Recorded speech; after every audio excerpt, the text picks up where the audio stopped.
अस्सलाम वालेकुम। आज हम डिस्क्राइब करेंगे एनाटॉमी ऑफ द रिब।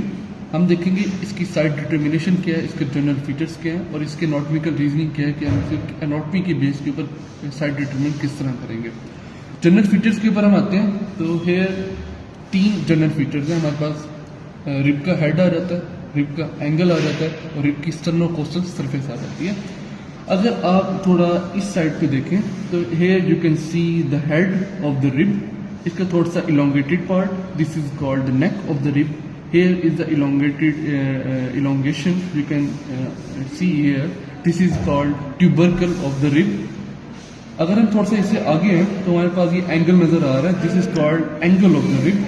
इससे थोड़ा सा और आगे हैं तो हमारे पास ये बॉडी है, बॉडी ऑफ द रिब। और अगर हम थोड़ा सा इस साइड के ऊपर हैं तो here you can see this is sternocostal surface, sternocostal margin of the rib. General features हमने डिस्क्राइब कर लिए। इसकी एनाटॉमी की बेस के ऊपर जो हमारे पास हेड और जो नेक वाला रीजन है वो हमारे पास पोस्टीरियर साइड के ऊपर आता है, तो पोस्टीरियर साइड के ऊपर हम इसको रखेंगे। और कोस्टल सरफेस एंटीरियर साइड के ऊपर आती है तो इसको एंटीरियर साइड के ऊपर रखेंगे। जनरल फीचर्स के ऊपर हमने इसको प्लेस कर दिया है, लेकिन अब हमें ये नहीं पता इसकी साइड कौन सी है। एनाटॉमिकली मैंने इसको पकड़ा हुआ है लेकिन मुझे नहीं पता इसकी साइड कौन सी है, लेफ्ट साइड है या राइट साइड है। उसको डिस्क्राइब करने के लिए हमें एक और मार्क नजर आता है, वो है groove. Here you can see the subcostal groove, depression here, तो ये इंफीरियर साइड के ऊपर आएगी। एनाटॉमी के लिए मैंने इसको प्लेस कर लिया है। अगर मैं इसको इस तरह प्लेस करूं, ये भी तो हेड पोस्टीरियर साइड के ऊपर आया और कोस्टल सरफेस एंटीरियर साइड के ऊपर आई है, लेकिन जो हमारा सब कोस्टल ग्रूव है वो हमारे पास सुपीरियर साइड के ऊपर आ गया। तो इसका मतलब ये है कि इसकी साइड डिटर्मिनेशन लेफ्ट साइड की रॉन्ग है।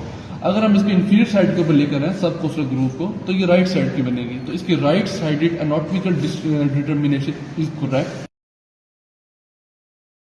अस्सलाम वालेकुम गाइस, इससे पिछली वीडियो में हमने देखा था इसके एनाटॉमिकल डिटर्मिनेशन, साइड डिटर्मिनेशन। तो अब इस वीडियो के अंदर हम बताएंगे इसकी आर्टिकुलेशन क्या है, इसकी इनकी जो फीचर्स हमने जनरल फीचर डिस्क्राइब किए थे उसकी क्लिनिकल सिग्निफिकेंस क्या है। सबसे पहले हम इसके हेड के ऊपर आ जाते हैं। On the head you can see there are 2 articulation here, one is the superior and one is the inferior. Head ने वर्टिब्रा के साथ ही अटैच होना होता है। जो इसकी सुपीरियर आर्टिकुलेशन है वो जो एडजेसेंट वर्टिब्रा है उसकी इंफीरियर डेमीफेसिड के साथ अटैच होगी। उसके बाद जो हमारे पास इंफीरियर जो हमारे पास आर्टिकुलेशन है वो हमारे पास इंफीरियर जो वर्टिब्रा है उसकी सुपीरियर डेमीफेसिड के साथ आर्टिकुलेट करेगी। उसके बाद इसकी नेक है। नेक के बाद हमने बताया था कि यहाँ पे एक ट्यूबरकल होता है जिसको हम रिब ट्यूबरकल कहते हैं। इस रिब ट्यूबरकल की जो आर्टिकुलेशन है वो हमारे वर्टिब्रा के ट्रांसवर्स प्रोसेस के साथ आर्टिकुलेशन है। उसके बाद हमारे पास आ जाता है एंगल ऑफ द रिब। इसकी क्लिनिकल सिग्निफिकेंस ये है कि most of the blunt chest trauma होता है, कोई भी चेस्ट इंजरी होती है तो हमारे पास जो रिब्स फ्रैक्चर होती है वो mostly angle of the rib पे फ्रैक्चर होते हैं क्योंकि ये most delicate part of the rib है। उसके बाद बॉडी है। बॉडी के अंदर हमने देखा था कि यहाँ पर here you can see the subcostal groove.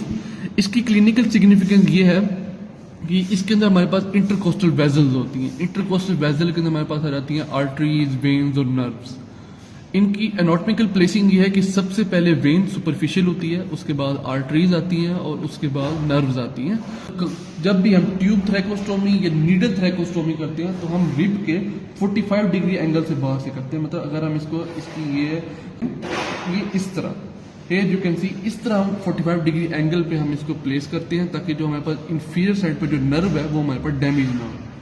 उसके बाद हम इसके कोस्टल मार्जिन के ऊपर आ जाए तो हमारे पास ये स्टर्नोकोस्टल आर्टिकुलेटिंग सरफेस है। ये डायरेक्टली स्टर्नम के साथ अटैच नहीं होती। सबसे पहले कोस्टल कार्टिलेजेस आके अटैच होती हैं, उसके बाद जाके जो कोस्टल कार्टिलेजेस हैं वो स्टर्नम के साथ अटैच होती हैं, बॉडी ऑफ स्टर्नम के साथ, इसलिए हम इसको स्टर्नोकोस्टल सरफेस कहते हैं। अस्सलाम वालेकुम गाइस, हमारे पास ये एक रिब है, ये है फर्स्ट रिब। अब हमें कैसे पता चलेगा कि ये फर्स्ट रिब है? अब जो फर्स्ट रिब का जो आइडेंटिफाइबल पॉइंट है वो ये होता है कि जो फर्स्ट रिब होती है वो शॉर्टर होती है एंड ब्रॉडर होती है। अच्छा, अब ये फर्स्ट रिब है तो इसकी जो एनाटॉमिकल पोजीशन शो करते हैं वो ये है कि जो इसका एक कोस्टल सरफेस होती है, एक हेड होता है, एक नेक होती है, एक ट्यूबरकल होता है। अब जो हेड वाला पोर्शन होता है वो होता है पोस्टीरियर सरफेस पे और जो कोस्टल सरफेस पोर्शन होता है वो होता है एंटीरियर सरफेस पे। अब ये वाला क्वेश्चन है हेड, इसमें ओनली वन आर्टिकुलेटिंग सरफेस होती है, और ये वाला क्वेश्चन है neck and this elevated area is known as tubercle. अब हम इस रिब की सारी डिटर्मिनेशन की बात करें तो हमें ये कैसे पता चलेगा कि ये राइट साइड की रिब है या लेफ्ट साइड की रिब है। तो इसको आइडेंटिफाई करने के लिए ये एक इंपॉर्टेंट पॉइंट आपने अपने जहन में रखना है, वो ये है कि जो फर्स्ट रिब है उसकी जो रफ सरफेस होगी वो सुपीरियर साइड पे होगी, और जो स्मूथ सरफेस होगी वो होगी इंफीरियर साइड पे। अगर हम इस रिब को टच करें तो ये सरफेस हमें रफ मालूम हो रही है, मतलब ये सुपीरियर साइड पे आएगी, and this one area is smooth and this portion is lies in the inferior portion. ये रिब हमारी लेफ्ट साइड की रिब है। अब इसके हम जो क्लिनिकल इंपॉर्टेंस की बात करें इस रिब की, तो जो रफ सरफेस है यहाँ पे एक एलिवेशन शो होगी, वहाँ पे इसकी इंपॉर्टेंस ये है कि यहाँ पे एक मसल अटैच होता है जिसको हम कहते हैं स्क्लीनस एंटीरियर मसल, और एंड स्क्लीनस एंटीरियर मसल के एंटीरियर एंड पोस्टीरियर पे दो डिप्रेशन होती हैं। जो एंटीरियर डिप्रेशन पे यहाँ पे होती है सबक्लेवियन वेन, एंड जो पोस्टीरियर डिप्रेशन है वहाँ पे होती है सबक्लेवियन आर्टरी। बिस्मिल्लाहिर्रहमानिर्रहीम। गाइस, ये हमने पिछली जो वीडियो में उसमें हमने जो रीड की थी रिब वो थी फर्स्ट रिब। अब ये हमारे पास है सेकंड रिब। अब हमें कैसे पता चलेगा कि ये फर्स्ट रिब है ये सेकंड रिब है, क्योंकि जो फर्स्ट एंड सेकंड रिब ये दोनों होती हैं atypical ribs. First and second जो रिब है इसको आइडेंटिफाई करने के एक मेन इंपॉर्टेंट पॉइंट ये है कि जो फर्स्ट रिब होगी वो हमेशा शॉर्टर होगी, एंड जो सेकंड रिब होगी हमेशा लॉन्गर होगी।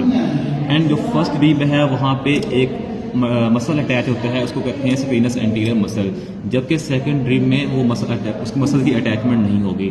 अब जो सेकंड रिब की जो मेन आइडेंटिफिकेबल पॉइंट ये है कि जो सेकंड रिब है वहाँ पे सब कोस्टल ग्रूव प्रेजेंट होता है, जबकि फर्स्ट रिब में कोई सब कोस्टल ग्रूव प्रेजेंट नहीं होता।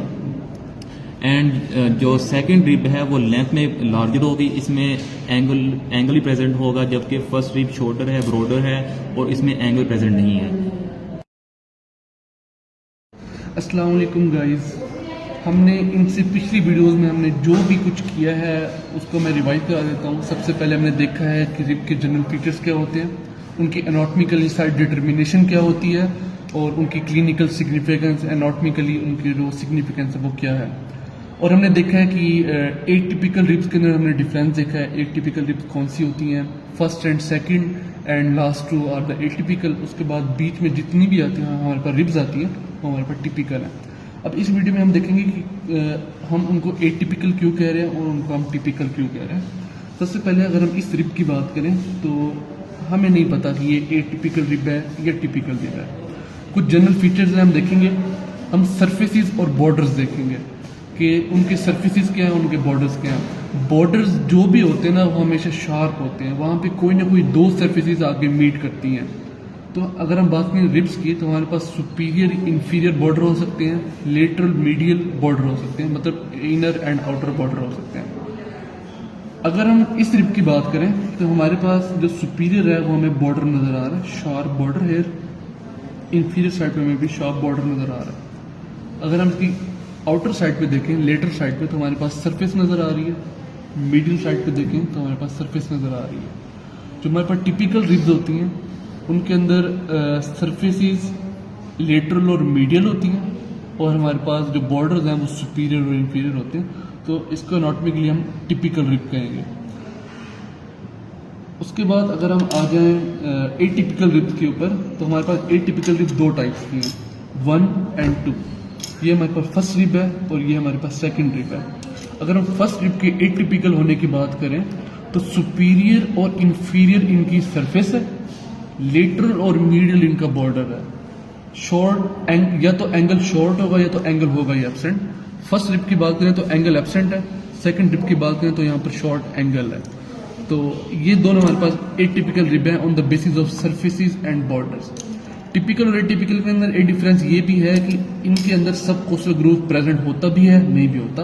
अगर हम टिपिकल की बात करें हियर तो यहाँ here you can see the subcostal groove, लेकिन अगर हम फर्स्ट रिब की बात करें तो यहाँ पर कोई भी सब कोस्टल ग्रूव आपको नजर नहीं आ रहा। सेकंड रिब की बात करें तो यहाँ पर सब कोस्टल ग्रूव की थोड़ी सी हमें डिप्रेशन नजर आ रही है। एटिपिकल के अंदर भी डिफरेंस है, टिपिकल के अंदर भी डिफरेंस है।